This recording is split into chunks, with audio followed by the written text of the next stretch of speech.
This week on A to Z Running. In further reflection on the topic of goals and finding meaning, we share a compelling lesson from author, speaker, and coach John O'Sullivan's Every Moment Matters. Also, we answer a listener question about the camaraderie or lack of at the Olympic Trials Marathon. In the world of running, indoor track is exploding and records dropped like lead sinkers at Millrose Games. Not to be outdone, there were great performances as well in France. And in a tragic turn, the marathon world record holder has died in an accident. All this and more on A to Z Running.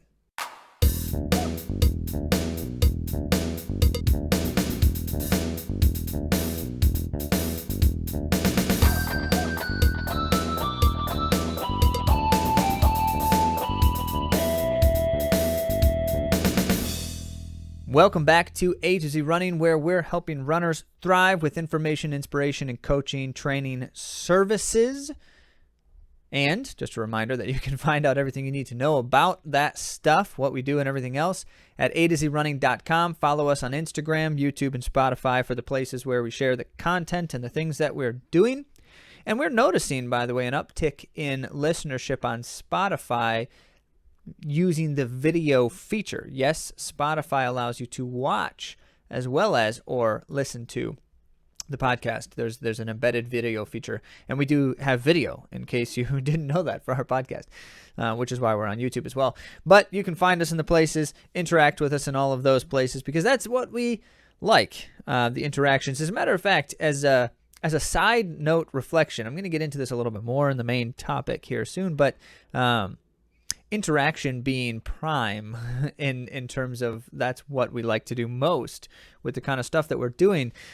It's interesting that the topic today brings up something that I've shared, and a couple of different points. The topics today bring up something I've shared recently and throughout the history of our podcast about my own tendencies in terms of interaction, as well as the Olympic Trials event just recently held last weekend, depending on when you're listening to this, and other things. So it's going to be an episode jam-packed with deep reflections on what we are doing and thinking about as runners. I hope that you enjoy it, and lots of fascinating takeaways at that. So make sure that you are commenting on the stuff or sharing your thoughts, because your thoughts are the things that we like to know and see the most in all the stuff that we're doing. And many thanks to those of you who do in fact do that, as well as saying hello when we see each other in person, which is just the best of all of it. So with that, we've got a lot to share this week. Some of it's great, some of it is tragic, and we'll get to all of that here, starting with your questions.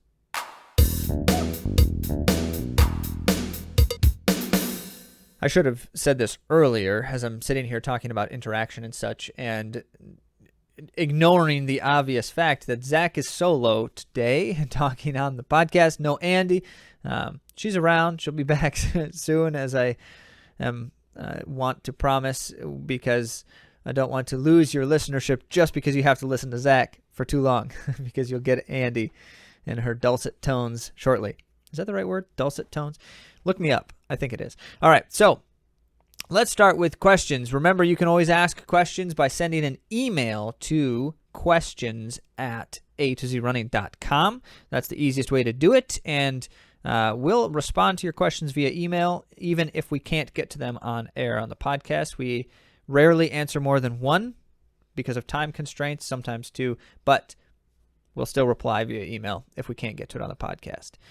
So, questions@atozrunning.com. Okay, now this one's from Craig, and wanted to share it because it's timely, as well as a really interesting follow-up. We shared last episode a recap of the Olympic Trials Marathon, the United States Olympic Trials Marathon. It was a very exciting experience. We were there, naturally, which is why we were sharing about it, and had lots of incredible things going on around that, which was cool. So if you missed it, you can certainly go back and listen to it.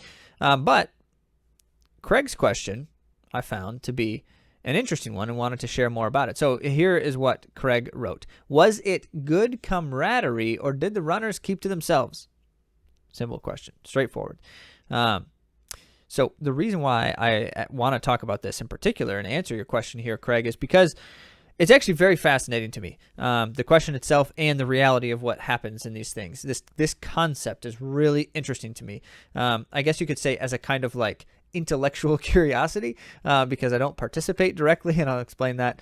But that being the case, I don't know that I talked about it in any substantial depth last week when we were sharing the recap, and probably haven't much, but there's some really interesting things going on here. So we're going to share about it here. First, a note about the caveat. I mentioned last week that I personally, with these events, am just like all business, focused on my own stuff or my family stuff, and not really interacting much with others. That's more a personality tendency than anything else. Zach tends to have a harder time with the social side of life, both in terms of desire to participate and capacity or ability. But that's not to say I don't enjoy the people. And as a matter of fact, very much enjoy the experiences of these events, and for so many reasons. But I want to get into this topic here, this question rather. So first, a little bit of context and history. My personal experiences with these kinds of events have varied dramatically across all sorts of different types of dynamics. Certainly, I've run on teams. So I've been on like a college team where we're traveling together. We're interacting with other athletes a lot. And I've been on in individual settings where I've gone to race events by myself. Like a good example here would be I once flew out to San Francisco to run in a track meet at Stanford, solo, flew out by myself. Never at any point in time during that meet or the surrounding 3 days that I was in the area did I interact deliberately with anyone for social reasons. So like 3 days in Palo Alto, California, where the only interactions were the necessary ones, like, you know, talking to the people who were giving me my equipment or checking into the hotel, things like that, right? And so I have gone to an event to compete where I did not interact with another human deliberately for social purposes, and contrast that with other experiences where I've been on teams and I've done like the whole thing was with others. It's a very, very different kind of setting, of course. So let me give you one that's kind of somewhere in the middle. But the previous Olympic trials that I competed in was in 2016 in the Olympic Trials Marathon in Los Angeles, and that one was very unique because as I'm getting on the plane to go to the event, who else happened to be riding on that same flight but Dathan Ritzenheim, who, so we know Dathan because we're from the same area. We've lived in the same area, but also interacting through some of these types of things. And why it's pertinent here is because Dathan's a very kind human being, as far as like very courteous, and it shows in many different contexts in his interactions. But seeing little old me, Zach, in the airport, he kind of took me under his wing and was like, hey, we can kind of make an experience out of this and show me the ropes a bit, as it were. But so we were flying together. We ended up spending a decent amount of time together for a number of reasons. We were using the same physical therapist to help us in terms of like medical treatment stuff. So he came to the room and we just all met together, and while he was working on us, we were all hanging out and chatting, things like that. Dathan invited me to join him and some others for one of the meals at one of the times, or maybe it was like we were just getting like refreshments at one point, but like things like that, right? And so, as it were, because I was around him and he is so connected to this world, I ended up rubbing shoulders with more people and like just socially interacting with other runners, which I never do deliberately on my own, as you can see. So it's revelatory to me as I'm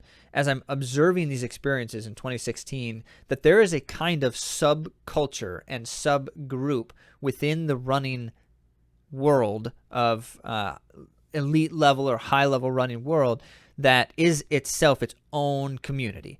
And I had never been truly aware of that until that experience, and started to just realize that there is actually like something here that's predictable. And so I'll explain this more. So these runners, for the most part, most elite level, pro level runners spend a fair bit of their running career as single adults either running with a pro team or interacting a fair bit, like involved, connected with some kind of other group, a pro group of runners or a group under the same coach and such. And then in competition, you think about this, you go to these other running events and you're just seeing the same people all the time. And even like, well, let me give you a quick story to illustrate this. At the 2024 trials then here, when I mentioned last week, I'm at the technical meeting and it was an interesting experience, but there's like 200 people, more than 200 people in this room, and the runners plus others who are with them. Here I am sitting kind of near the back, and there was like almost no space left when I got there. And I did not get there late, by the way, but punctual people, these runners. So sitting near the back, and the meeting ends, and I turn around, I stand up out of my chair, turn around, and someone's phone was sitting right behind my chair. And I was like, oh, someone left their phone. I pick it up, and there's some guys back there behind me that were just kind of standing around chatting. And I walk up to them, and I'm like, hey, this phone was just sitting behind the chair back here. Is that any of yours? And they're like, oh, I don't know. And one of the guys just turns around and he says, hey, maybe that's Noah's, because he was sitting right there. And my first thought is, Noah? Who's Noah? Like, how am I supposed? He just suddenly thinks that I know who this person named Noah is. Well, as it turns out, I actually did, because it's a more recognizable runner from my experience watching races and stuff. Someone I've seen a lot. And so Noah Drati, who was sitting near me at the time, and I did notice that he had been sitting there earlier, but Noah Drati was sitting right there. So I took the phone over to Noah and said, hey, do you know whose phone this is? It was sitting right behind me in the chair there. And he's like, oh, no, maybe it was this guy's, though. And it's some other guy that I've never, I don't know who it is that he's talking about. And so this like thing just keeps happening. And then this guy suddenly comes walking up, and everyone's like, oh, hey, this is your phone, right? And they all apparently knew him. And I didn't know a single one of these other runners. So this is going on as this is revelatory to me of this phenomenon. And it reminded me of those old, so if you've ever run like high school, not run, but participated in like high school sports, college sports, things like that, there's this kind of thing that develops. And so it's like, the rivalry days where like, each other. You don't necessarily really have any personal relationships with a lot of these others, but you compete against each other regularly. Like, think about the conference scene, your high school conference or your college conference, where you compete against these same people fairly regularly throughout the season. And you kind of develop a sense of one another, and you interact with each other. And then if you're in the good old setting is like you're at the national championships, and it's like you kind of have a sense of camaraderie with your own conference in opposition to the other conferences. So it's like, I would rather get beat by my conference rival than by the just stranger from this other place. And there's something to that, right? It kind of develops a really interesting camaraderie and community in sense. Well, the elite running scene, especially at the marathon level in particular, as I'm sharing it here, is fascinating in that sense. Because you think about this, there at the Olympic trials this year, there were 200 guys. And really about 100 of them just kind of snuck by, barely qualified, in terms of time standard, I among them. And so if you narrow it down further, there's about 100 guys in that race who are the upper echelon of marathoners in the United States. And if you run any major race, any big race in the country, you're seeing those same people, 15 or 20 of them every time, right? Maybe 10 at the fewest. And so it makes sense. It stands to reason that there's this some kind of sense that develops around each other. And you see it when you go to these events. And that's the best way I can answer your question here, Craig, because you go to that event, and even if you don't know a single person, you're not necessarily part of like the circle, you can see it in manifesting in the interactions. I'm picking up the bottles or decorating the bottles, and people start chatting with each other. And it's like, they don't necessarily know each other a lot of the time, but they've raced each other many times. And it's like Colin McCow.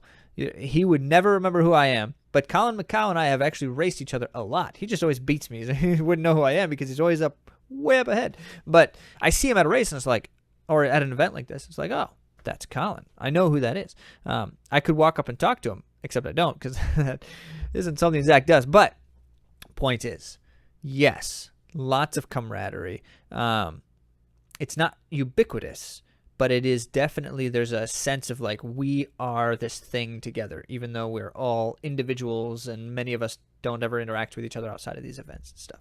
It's very interesting. Quick bonus, Craig also asked, will you ever run another marathon in 70 plus degree weather? And the reason I'm sharing this is because I appreciate your question, Craig. My answer, however, is just not. There's not really an answer to that because I just run whatever the thing is that fits, and so I don't really pick races dependent on weather or conditions at all. It just so happens that I pretty much only ever race in terms of like marathons, either late spring or late fall. And those tend to be good times weather-wise in the areas where I'm running, but not always. And if it's not, so be it. And if it is, great. And that's about the full amount of thought that I put into it. So, Craig, thank you for your questions. And as always, remember that you can ask your questions anytime by sending an email to questions@AtoZrunning.com. We look forward to your thoughts and hearing from you, and we'll share our thoughts in response. Now let's get on to something helpful.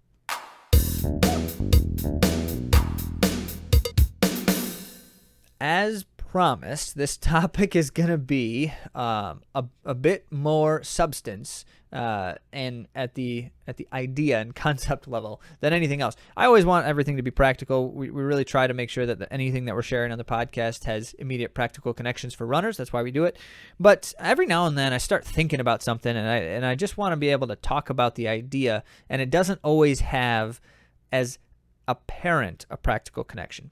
Now, that's not me saying this one isn't practical as much as it is just, there's some interesting connections to concepts as runners, and I like to be able to dwell on that from time to time. It also may have a bit of I shouldn't hedge. I'll let you decide for yourself how you feel about the topic. As it were, this connects further still to some of the reflections after the most recent Olympic trials event, because there's this concept somewhere between goals and expectations and purposes and meaningfulness and such with running that I'm always fascinated by. So I'll share more on how that connects to the Olympic trials in a bit, but there was a particular immediate connection. The point here being, often as we talk about goals on the podcast here, we're often advocating for temperance and moderation in our thinking. Like, it's not really about hitting a time or some kind of performance result, but it's like we got to find something more to aspire toward. But at the same time, I wonder if I'm not sometimes advocating too strongly for one extreme, and isn't it also important to cultivate, a passion for achievement? You think about like when we see interviews with athletes after races, and it's like, my goal was to break the world record. It's like, wow, that's really an aspiration there. But isn't it good that we have people aspiring toward great things? Isn't it good that I want to, achieve a 10-minute personal best in this event because I might be able to qualify for something? Like, yes, I think it is. And I just am going to try to grapple with this a little bit on the episode here. In particular, a very interesting concept that I stumbled upon as I was thinking about this idea, and I was reading in a particular book. I've got it actually right here. If you see this, I'll be sharing a little bit about it. But one aspect in particular just stood out to me suddenly as I was looking at this book, and I wanted to dwell on it a bit with you. So here we go. John O'Sullivan, the author, he is all about creating a healthier sports environment for youth, as well as, certainly adults. And so he's got a lot to say about that dynamic and that subculture. He started an organization called Changing the Game Project, in particular, to try to address this, and is the author of a number of books. In particular, the one we're sharing here is Every Moment Matters: How the World's Best Coaches Inspire Their Athletes and Build Championship Teams. And in that book, his focal point is lessons, and he has 17 lessons. That's a lot of lessons. So it's also a fairly thick book. If you see that if you're watching, I'll keep holding it up. So lots to say about the topic is kind of the point. But one of them immediately stood out to me. I was glancing through the table of contents. I've looked at the book in the past, but it's been a while. Glancing through the table of contents, and I thought, yeah, that's immediately applicable to the thing that's been on my mind. So here's the lesson. It's number 3 in his book, and the text of the lesson is the goal is to win. The purpose is something much deeper. I thought, now that's interesting, because of course, it's true. Why do you compete? Well, to win. And so like in a race concept, why am I running the race? Well, to achieve something. And there's a lot of different ways we can define that. But in principle, in athletics in general, the competition, the point is to win. And so this teacher, I've often referenced high school teacher in Spring Lake, Michigan, David Tooney, has this line that he says as he's talking about purpose in education, and he compares it to football. And he's like, okay, so imagine a football team, high school football team, how hard they work and practice, all this stuff. Imagine that they don't ever play a game in a season. What kind of experience would that be like for the high school football team to practice every day and never play a game? They wouldn't do it, right? It just would not happen. And then he also compares it to theater. Imagine a theater troupe or cast who rehearses all the time and never does a performance. Well, that's where we get to like in the essence of, there certainly is more reasons that we run than just that performance at the end, but there's that thing that we're trying to achieve by it, and that, the goal is to win. So I get that. And I realize as I'm reading the text of this, I'm thinking, this is a much more balanced approach than where my thoughts have tended to be lately on the topic, and I'm interested to hear more about it. So I started reading, and I'm going to share with you some of the takeaways here and try to be concise about it, and then I have a kind of a major so what at the end. So the lesson number 3 in text is actually a direct quote from Jody Redman, who's a speaker, author, educator, and such, and she's the one who said the goal is to win, the purpose is something much deeper. Great foundational, it clearly got my attention. Well, how many times do we ask this question? And this was from the book, and as I'm reading this, I thought this is really interesting. How many times do we ask, after some kind of event, did you win or did you lose? Did you win or lose? How did it go?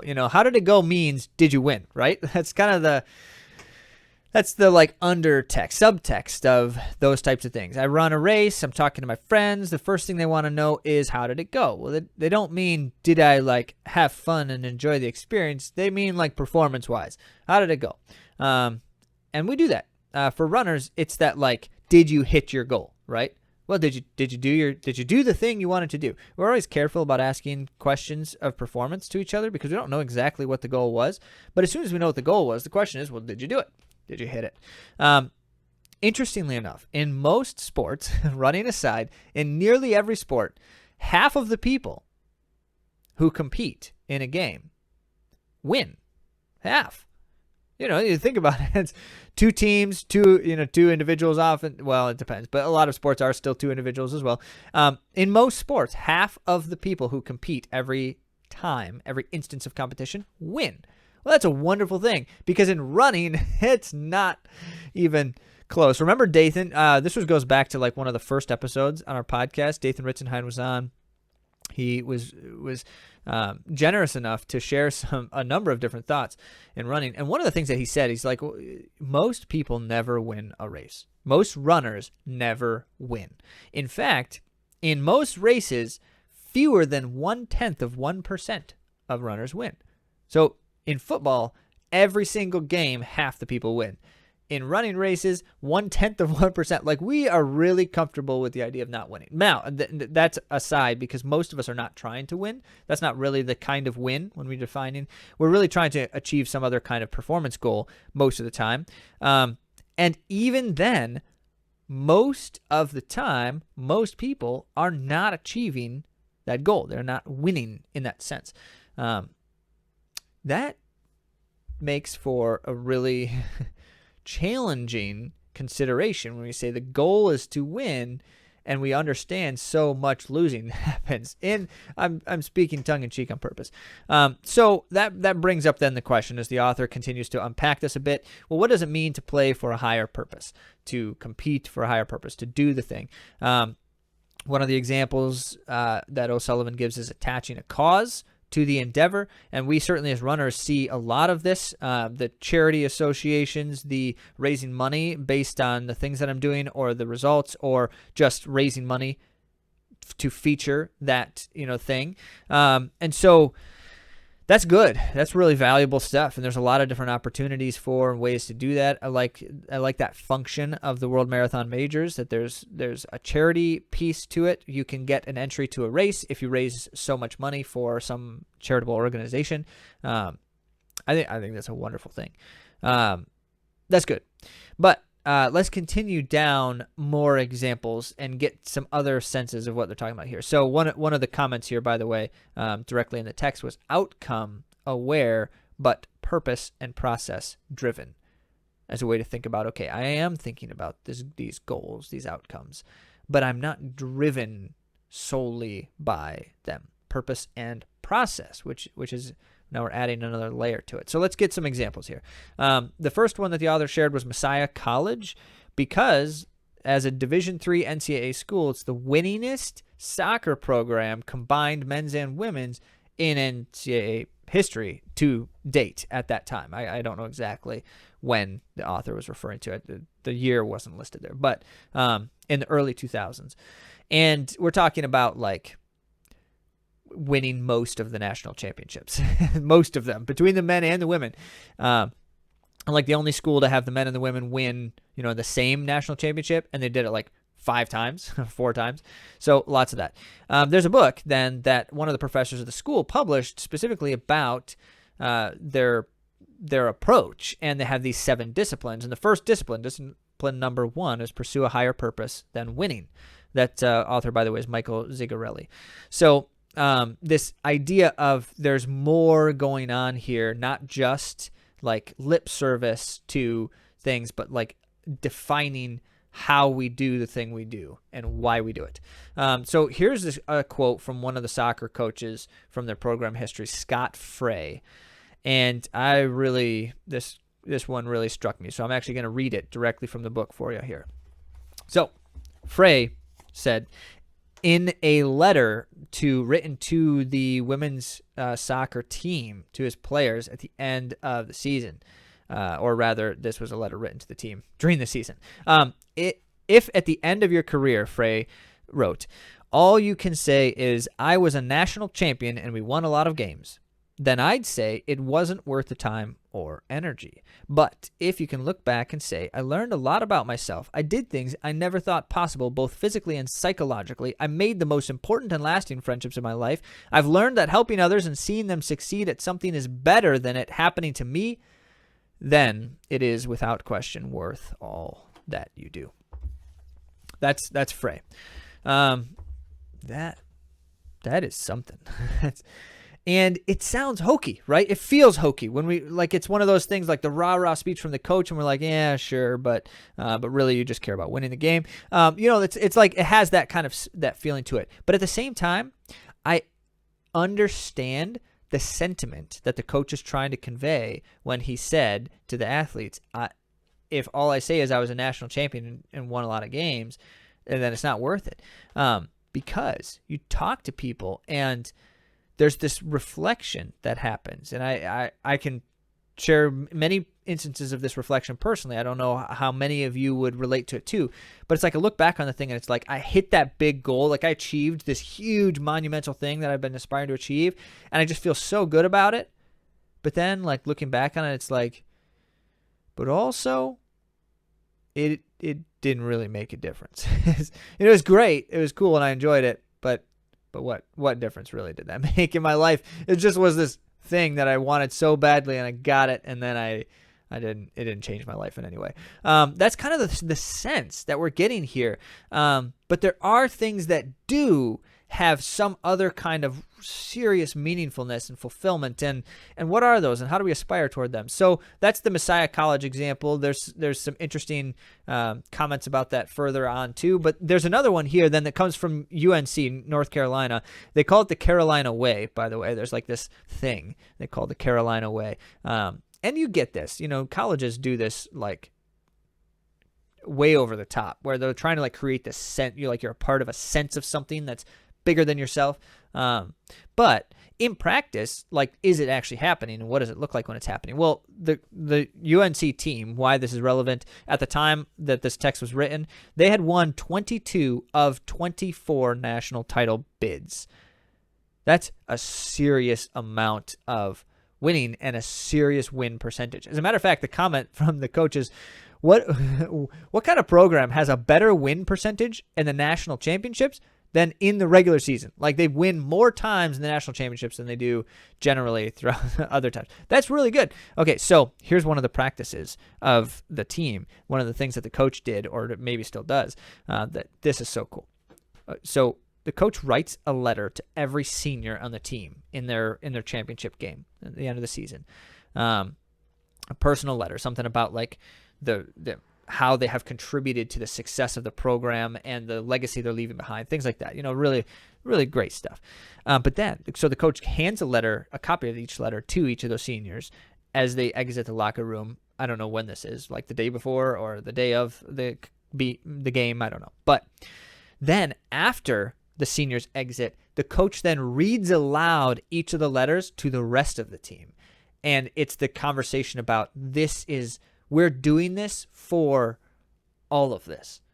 And that's really cool. I really like that. That's a great idea. Anyone listening who's a coach, think about that. That's a great idea. So this is just really an illustration of that we create a sense of meaningfulness and purpose. And it's not the winning the game that was the thing that really mattered. It was something else there. So let's keep talking about that something else. Performance character versus moral character. This is another section in the chapter that I just found to be really interesting. So why purpose beyond just the achievement? Why that connects so deeply is because there's some kind of connection to this idea of moral character. Contrast that with what the author calls performance character, rather, and that's what he says research terms it winning values. And that, quote, is the mental, emotional, and behavioral attributes that drive performance in an achievement activity. Those are winning values. That's like grit, self-discipline, resilience. These are good things. But contrast that with then the moral character, which is stuff like integrity and respect and that kind of stuff. And you can see, like, one has they have two different kinds of impact, right? And this is why this is where I'm starting to get fascinated with the connection for us. The one kind of impact is like me and my personal development, which can certainly be valuable to others in terms of like an example, a model, or even just my capacity to be for others a good thing. But contrast that with moral character, and what we find in these moral character values that the author is explaining is these are things that have to do with how we live in a community and interact with each other. And immediately I saw that delineation, and the author doesn't really differentiate that directly in that sense, but I saw that delineation and I thought there is something really important here. Because when we think about what creates greater fulfillment and meaning in our purpose for doing something, it's hard to see a highly meaningful and fulfilling thing that doesn't somehow connect to people outside of ourselves. So here's what I want to do. I want to spend a few minutes trying to find this connection in a practical sense. So what does this have to do with runners? Because this author is writing predominantly about team sports, as you might guess, and especially about youth sports. And so what about like our individual adult runners who are just kind of doing our own thing because, that's the nature of how this thing functions in running? Well, I think there's something here. And I wonder first, what would we say to the question of like, why do I do this? And how much of that is a conscious effort, like something I'm deliberately aspiring toward with the way I go about what I'm doing, or decisions I make in terms of how I'm doing things, when I'm doing things, and with whom and such. And then also, in the same sense, how is that purpose reflected in the way we win or lose, when we achieve or not achieve? And so that's where I want to kind of try to sit on that a little bit. So goals we desire to achieve, purpose that undergirds our efforts, colors how we pursue our goals. There's some connection between these things. And honestly, the title of the episode here, "Don't Achieve Goals, Find Purpose," that's actually kind of a bait, because I think that there's a combination. These things are involved with each other a bit, and so I don't want to be too extreme, as I have often been in the past with this concept. I think it is valuable to have achievement goals and such, but process as a piece of that is important, and that was one of the takeaways from the author, that the way we do it and how we go about it is an important aspect, if not the most important aspect, of the achievement side, as well as involved in the purpose side. If I just, if I put on my blinders, which Zach is prone to do, as you know, if I put on my blinders and I just do this thing day in, day out, others, whatever costs it is to others, my family, my friends, or otherwise, I'm aspiring toward, my own endeavors, and I'm ignoring all else, that kind of thing. That's not sustainable, for one thing, but also that's not very enriching for me. So there's a concern in that. So I see then, what does it look like if I'm encouraging and supporting others in my efforts, or how am I using the things that I'm doing in a manner that are beyond myself. And this is where I always get into, so this is the connection then back to the Olympic trials again. There was a question on the athlete bio forms that they were going to then publish on the websites that said something about your greatest accomplishment. It's the classic question, right? What's your greatest accomplishment? And every time I get that question, I want to be snarky. And forgive me for my snarkiness. But the reason I want to be snarky is because I hear that question and I think, what does it matter? And I know I'm being extreme in that, but also it immediately reminds me of, and I put this even in the athlete bio on the Olympic Trials website, it reminds me of Ecclesiastes. If you're familiar with that book from the Old Testament of the Bible, Ecclesiastes is the book, the classic morose text about like all is vanity. What does it matter? What have I done? I've gained all these things, and the author writes in the book, I've gained so much wisdom, I've gained so much riches, I have grown my value and property and all this stuff, I've done so many great things, I have all these friends, it's like all this stuff, right? And it's all vanity, and it's all blowing with the wind, and that's kind of the extent of like chapters and chapters of text, but then there's this big conclusion, and this is really poignant to me at the moment. In the text in particular, the author writes, this is in the final chapter of the book, I think it's like the second to last verse of the final chapter of the book, second to last sentence. "The end of the matter, all has been heard. Fear God and keep his commandments, for this is the whole duty of man." And I sit on that and I think, why is that the response to all of this? Like everything, nothing matters, so just fear God and keep his commandments. Well, the reason why this is standing out to me right now in this context is because I don't know the intent, the author's intent there, but I see in this, in particular in this historical context and in this spiritual context, the commandments referenced here by the author are nearly all about how to treat other people. And so if you go back and you read Old Testament texts about the commandments, whether it's like the classic 10 commandments or the many other less, I guess you could say, minor commandments, although you don't want to belittle that in that sense. But if that's the case, it's like all about how to treat other people. And it's like, don't kill people, don't steal people, don't covet things that other people have. And so that is really interesting. Because if the answer to the all is vanity and nothing, what does it matter? Nothing new under the sun. Everyone's done it already, and I'm just like one more of these random, motes in the wind. And yet, the thing that makes the most difference, and in terms of like the thing that fulfills our purpose, has a lot to do, I'm not saying this is solely at the center of it, but has a lot to do with how we treat other people. This, in the same connection to the author's text here, this is the same essence that the author gives in Every Moment Matters, that John O'Sullivan gives about moral character. It has to do with what is beyond ourselves and interacting with other people.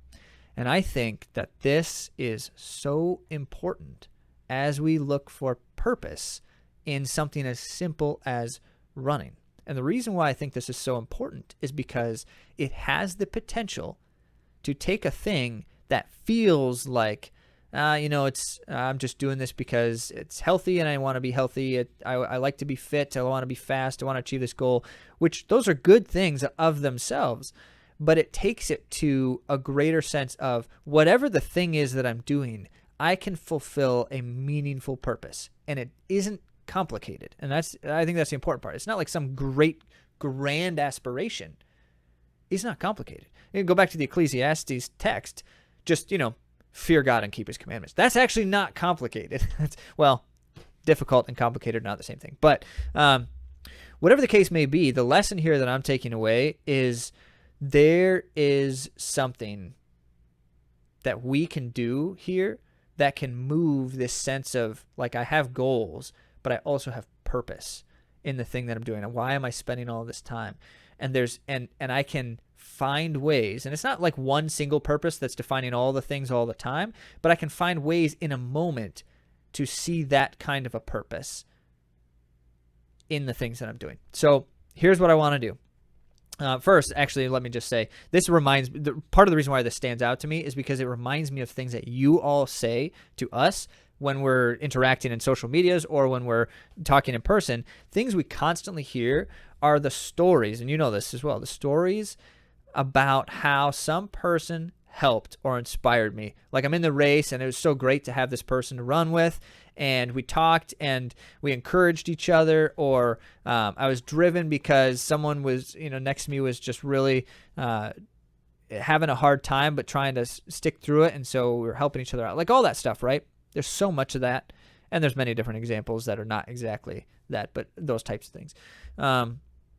So I want to finish this then by saying, finish my reflection here, hokey as it may seem and sound, by rewriting Scott Frey's words in more runner speak, and just simply for us to dwell on what could this look like for me, or what does it look like for me. I'm not suggesting that you're not already involved in this kind of thinking and the way you do things, but I haven't been many times in my life, and so I'm contemplating whether I can find better ways to be so. So here's the quote, rewritten in runner speak, and in my own words, taking some of his and some of mine. If at the end of the year, all I can say is I ran 2,000 miles and a 10-minute PR to qualify for the big race, then I'd say it wasn't worth the energy.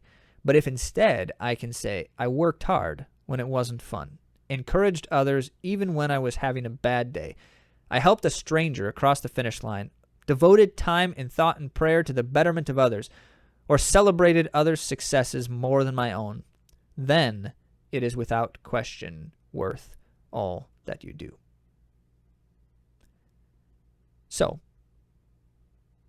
to close it out, finding ways of things like that. And if you've got some, and you've got some thoughts, and I know that you do because you share them with us, we'd love to hear more about why you do these things and how you find and experience meaningfulness and fulfillment in this running stuff that you do. So with that, let's get on now to the world of running.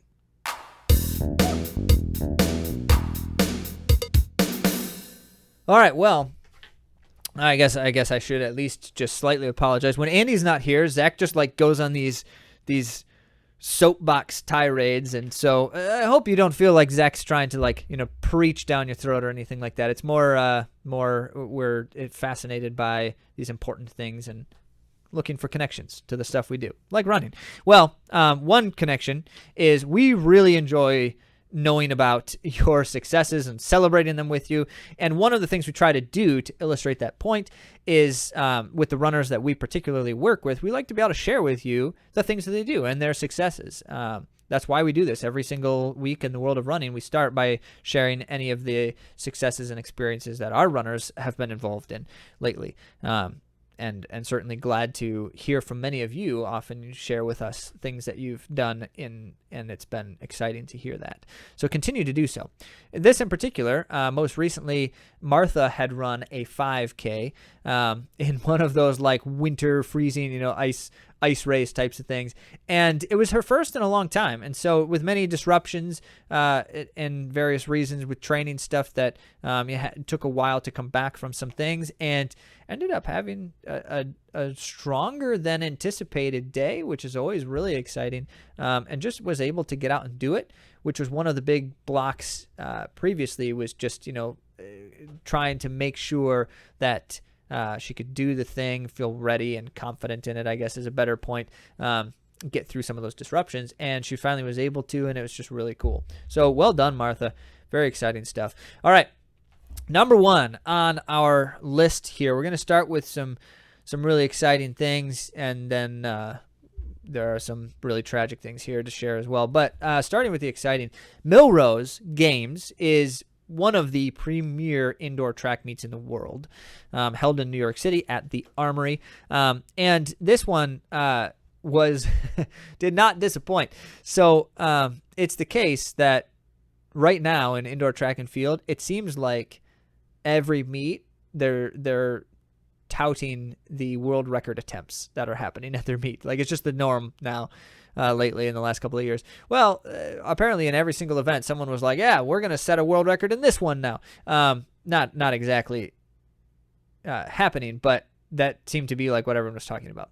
So in the women's 2 mile, things were super exciting, but they started really weird and disappointing for Medina Aissa in particular of Ethiopia, because at the start of the race, she clearly, they have this thing called a waterfall start in track, which means the start line is like a curved line. It's not the straight line across the track. And you all just line up all the way across the track. And then when the gun goes off, you can go as fast as you want, try to get into lane 1 right away. You don't have to like stay in a lane or anything. That's the classic distance race start. That's the norm. Now, in some occasions when there's too many people for the track size or various other things, they have then what they call a double waterfall start, where you have the first waterfall at the regular start line and then up a ways and like 4 lanes over on the track, or 3 lanes depending on the track size, you have another waterfall start. And then in the second waterfall, you have to stay in what they call your alley until a certain point, usually demarcated by cones. And then when you get to those cones, you can then cut all the way into the interior of the track, lane 1. So that's normal if you're familiar with racing, especially indoor track, in particular in races with lots of people. So this does not happen in lots of places. Like, they just don't use double waterfall starts in a lot of places, or alley starts at all, or anything like that for distance events. And the solution is you just don't put too many people in a heat.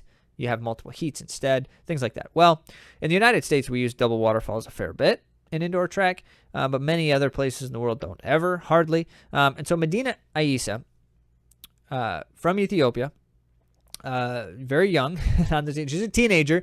She's new to the scene of running in some senses, although she's been world class since she was even a younger teenager. But point is, she clearly was not grasping what they were trying to have her do at the start. She goes up to the start line and she's like in the wrong lane. They had to move her back over. But it's confusing. And I can't help but wonder if the reason it's confusing to her is because she's just never started in a situation like that.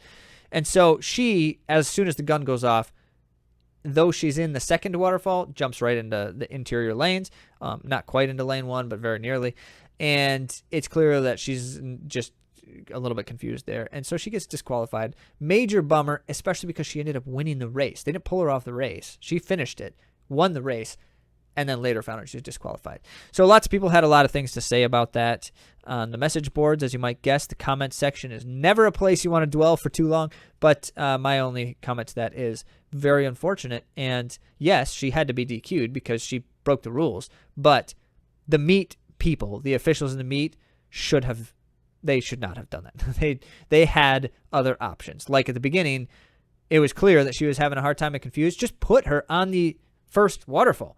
That's all it takes is, okay, she doesn't understand English. I don't know if at all or just not very well, but you're not going to be able to explain it to her without someone translating, I'm guessing, very easily. So solve the problem by just putting her in the first waterfall. Problem solved. Okay, anyway, that's my beef. That's all I've got to say. Okay, now,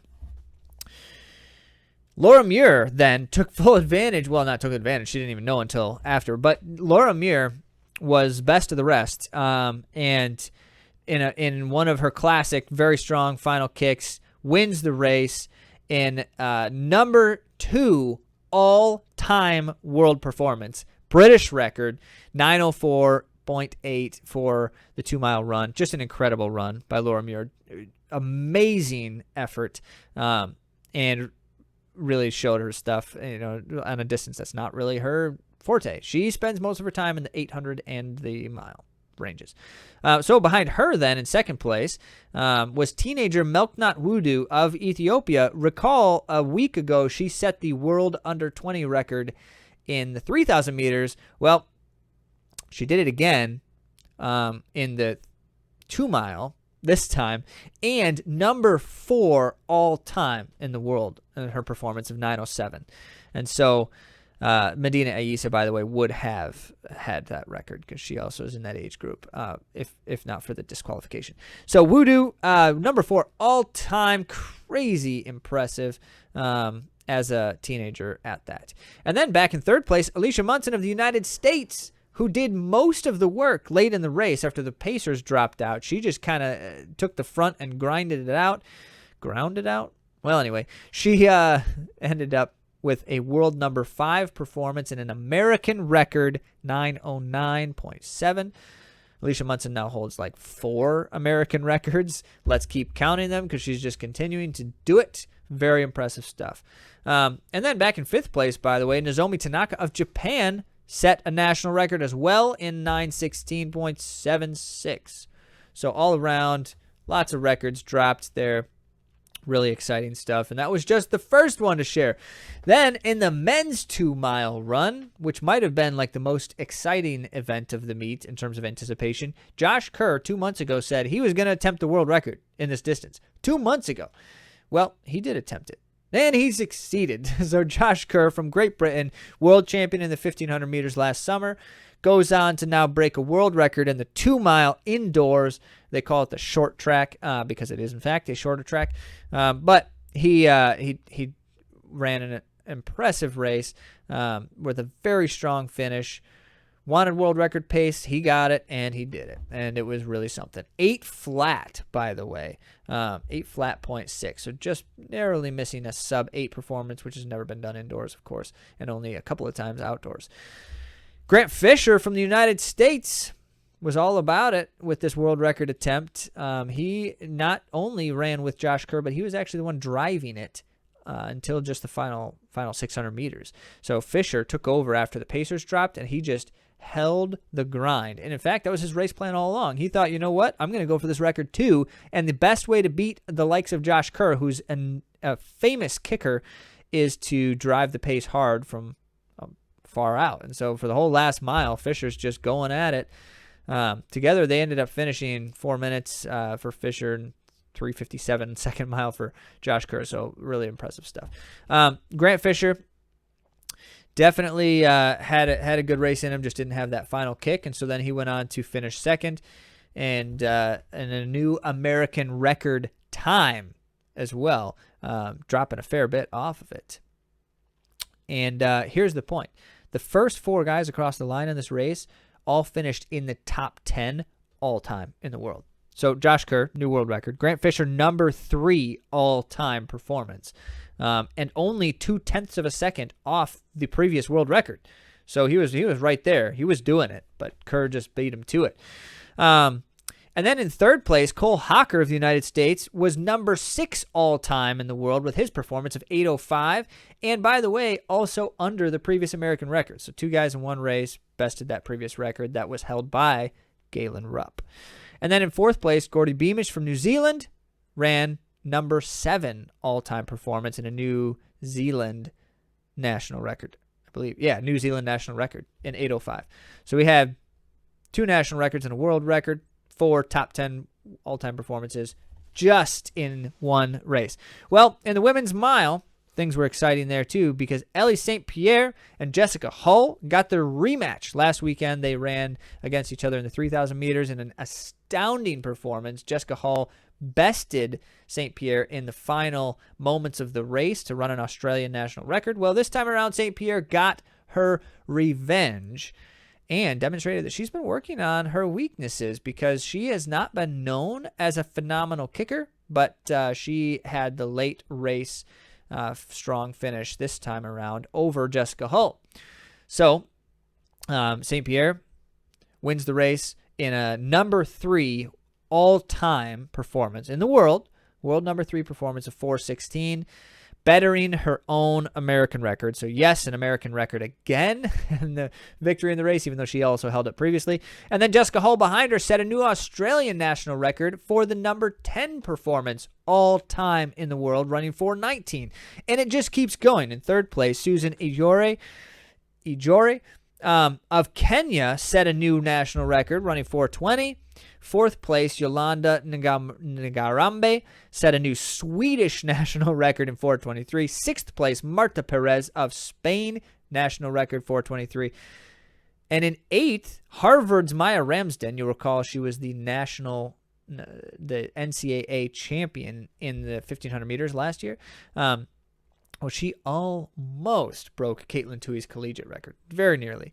By the way, a day later, after racing in the distance medley relay to run the mile anchor leg for Harvard's DMR team, which she did in a totally different location. So she ran the relay the day before, drove down to New York from Boston, and drove to New York from Boston, and then ran very nearly a collegiate record. That's just amazing. Maya Ramsden, great to watch. Exciting to see her continue to grow. All right, so you got that. All those national records in the women's mile. Didn't miss it. Now, the men's mile was another one touted as a world record attempt. Who was attempting the world record in the indoor mile? Yared Nuguse. Again, remember he attempted it last year. Missed it by like 0.4 of a second. Maybe 0.3 of a second. Well, he tried it again this year. And he missed it again this year, but it was yet again by a narrow margin. So the first 4 across the line, once again, all finished in the top 10 all time in the world. We're talking about 4 guys, 1 race, top 10 ever in world history in the indoor mile. Who are those? Well, in 4th place was Adam Fogg. That's a name that you probably have not heard us mention much on the podcast, because Adam Fogg has just been improving by leaps and bounds right now, and it's really exciting. He's British, and he finished number 9 all time by running 3:49.6. That is so fast. 3rd place was George Mills of Great Britain, and finished number 6 all time in the world with his 3:48.9 performance. Then in 2nd place was the United States' Hobbs Kessler, the youngster who's just having this dramatic improvement lately, which we've mentioned as well. And Hobbs Kessler, number 4 all time, ran 3:48 as well. And that leaves Yared Nuguse 1st place, the first in quite a while to defend his Wanamaker Mile title. He won this race last year, won it again this year, and ran 4:47 and change again for the number 2 all-time performance. Well, it was number 3 next to his own performance, but the point is he is the number 2 all-time performance, and he's the only guy who has ever run under 3:48 more than once in an indoor mile. Now, there's something for you. The only one. Well, as it goes, the race was actually just kind of a straightforward time trial. You had a pacer. The pacer went out fast. Nuguse ran right behind him, and as soon as he dropped off, Nuguse just kept going. Actually, he slowed down a little bit, which is why he didn't get the world record, but we're not judging him because he was running so fast the whole time. They came through the first 800 meters in like 1:52. That's so fast. Way too fast. Well, Nuguse kept on, but it was actually George Mills from Great Britain in the bell lap with 200 meters to go. The bell rings, and Mills starts trying to go for the pass, but Nuguse didn't want to give it up, and so he put on the pressure, and in fact just ran away from him. And it was George Mills and Hobbs Kessler who had been trailing Neguse at the time. They were right on him, but Neguse's last 200 meters broke them all, and he broke away for the victory. Hobbs Kessler, however, resurged around George Mills to then take second. He says, you know, it was a bummer that he didn't hang right on Neguse and keep Mills off his back. Instead, Mills got around him because he thinks he might have had a better chance at the victory, in fact, which is really something. But Hobbs Kessler still went on to finish number 4 all time to run 3:48 in the mile. This kid is really moving on up. Really cool stuff. By the way, Adam Fogg, who I mentioned fourth in the race, he was slightly detached the whole time, but he was the guy who, when the pacer dropped out and Yard Neguse started kind of slowing it down a little bit, Adam Fogg's the guy who saw that and went after him, started chasing him down. And that's just really bold move. He was in the chase pack, he was behind him, but then he started like reeling him in. Really impressive stuff, especially for the third 400 meters of a mile, which is the worst moment in any human's life. Maybe that's dramatic. So props to Fogg. That was awesome. They call him the Fog Dog. There he goes. All right. Side note, the last person to win 2 times in a row this event, the Wanamaker Mile at Millrose Games, was Matthew Centrowitz. And Matthew Centrowitz did that in the year 2016. And then later on in the year 2016, Matthew Centrowitz went on to win the Olympic gold medal in the 1,500 meters. So I don't know, Neguse, this is an Olympic year. Maybe we got the makings of a repeat kind of thing. We'll see. We'll see. Neguse has certainly got his eyes set on that Olympic race. Major takeaway for me, more world-class runners are running indoor track, which is it's just not been a common thing historically. Opportunity and accessibility, among other things. But as it were, with more opportunities, with more major events happening, this is why we're seeing so many of these records falling now. Among all the other reasons, you know, there's certainly records falling all over the place across the board, but the indoor records are the softer ones for sure, and they are dropping like lead sinkers, as I said in the intro. Well, let's move on to the next one. This one, then, let's jump across the pond to France and the Livin meet, if I'm saying that correctly. This one is just as likely to see record attempt performances.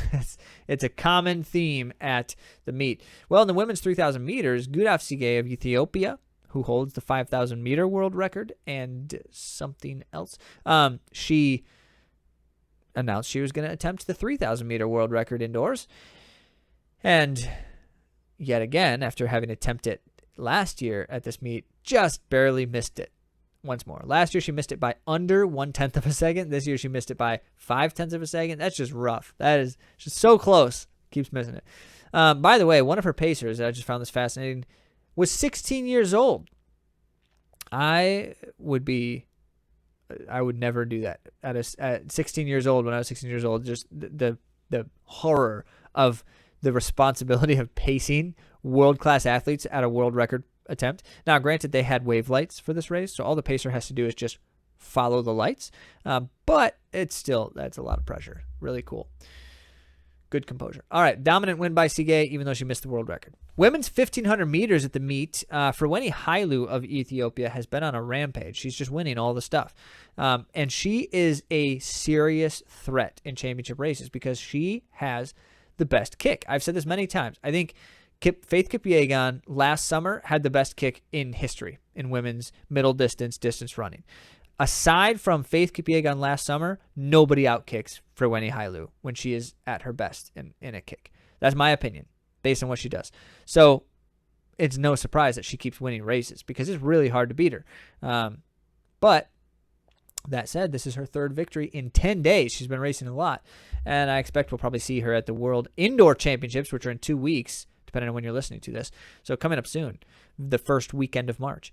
Men's 3,000 meters, by the way, Solomon Barega looking strong this season. Ran a world-leading time 5 days ago, and then 5 days before this meet, and then ran again and still won another race. So he's just winning lots of races in short proximity, which is cool. But behind him, Biniam Maheri of Ethiopia, another teenager, set a new world U20 record in the 1,500 several days before, and then goes on to run number 3 on that U20 list for the 3,000. Only a handful of days. The guy turns 18. He's 17 years old. He turns 18 in December of 2024. Because if he turned 18 a month later, then this time would have been a major U18 record as well. So this guy is someone to watch. Ethiopian Biniam Maheri. And then in the men's 2,000 meters, Lemecha Girma, who is the current world record holder of the indoor 3,000, he had announced he was attempting the 2,000 meter record, but he did miss it by a couple of seconds. Good for world number 2. And it should be noted he did actually attempt his own 3,000 record last weekend, and that didn't go super well either. Couple of other notable things not in this meet in France, just other meets, other places. At the BU Valentine meet, which was on February 9th, 43 men ran under 4 minutes in the mile at one meet. 43. That is a lot. Very impressive stuff. You're going to see more and more of that kind of stuff, certainly. In Seattle, Stanford's Kai Robinson ran the number 2 collegiate time in the 3,000 meters. He missed the collegiate record by 0.25 seconds.